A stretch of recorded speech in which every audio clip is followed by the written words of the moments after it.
So the next stage that we talk about, and again this goes back to the influencer videos, is your hypertrophy training, which is just a fancy word to saying that we are putting on more strength and size. So we're going to be working in very low rep ranges. We're going to try to increase our time under tension in those low rep ranges. That is something that people generally get wrong, and we've talked about that quite a bit on this channel, where if I'm doing a chest press again, you know, the science says 2 seconds out, 4 seconds back, right? This is 1 1000, 2 1000, 1 1000, 2 1000, 3 1000, 4 1000. That is the pace that you should be taking for hypertrophy training. You should be failing at about 45 seconds to a minute. You know, 40 seconds to a minute, somewhere in that kind of ballpark there.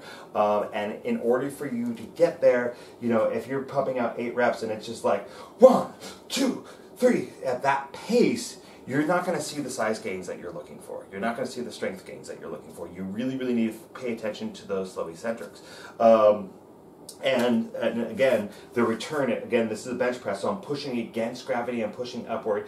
It's this portion that you're going to see the most strength gains as well as the most size gains. It's not this part. So I know that we are just like, I gotta push this rep, but believe me, this is it. Right? And people go so far, and actually Jeff Cavalier did a really good video on this a couple of years ago, where he was looking at and talking about eccentric training. And so, you know, if I wanted to work on my pecs and I want to do an eccentric fly thing, I might use a cable machine, the one with the arms. It's a free motion machine, right? I would grab, I'd have those pulled wide-ish, right?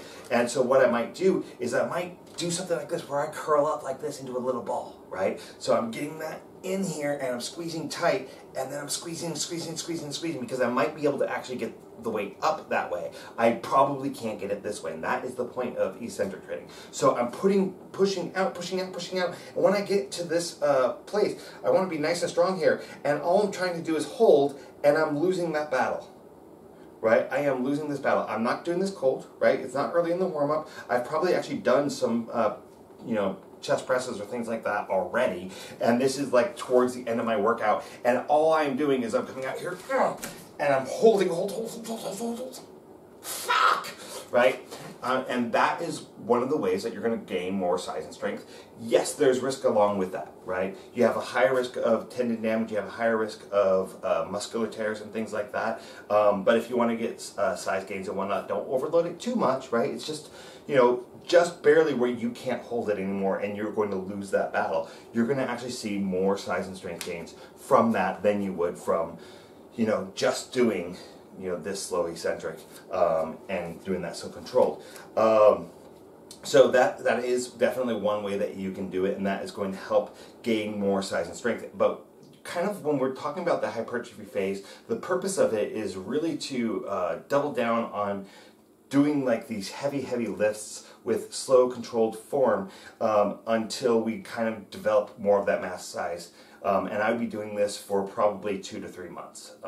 You can do it for longer if that's what's more important to you, but I would caution you, especially again when we're talking about wrestling, because if we're talking about this in a sports context, when I do these heavy, slow reps that are, you know, trying to build this massive size and more strength and whatnot, I'm going to burn through calories a lot faster because I haven't actually put in more mitochondria into these muscle cells. And for wrestling, I want to have as much mitochondria, I want to have as much circulation as possible so I don't fatigue and I don't lose my match. So it's really, really important that even when we are doing this hypertrophy training, that we're probably on other days. Like I might do, if I'm doing 5 days a week, I might do like a push day, a pull day, a leg day, and then and maybe I'll have all 3 of those like back to back, so 3 days in a row, skip a day, and then 2 days in a row do circuit training so that I'm building up some of that high intensity training, and I have it set up like that so that I have a day on either side. If we do the math right, it's 3 plus 2, which is 5. 1 day between and 1 day between. That's going to be my 7 days. And when I do it that way, then I'm building up more of that mitochondria. So what happens here, and I've mentioned this on the channel before as well, is that your muscle cells are going to cannibalize satellite cells around them and put more mitochondria, which is the powerhouse of the cell, into the muscle cell. When the muscle cells themselves don't actually have the ability to build their own mitochondria. At least that's what some more recent autopsy-based research has demonstrated or shown. So we basically, cannibalize these satellite cells so that we can become more fuel efficient, and fuel efficiency is one of the most important things that you can have when it comes to the sport of wrestling.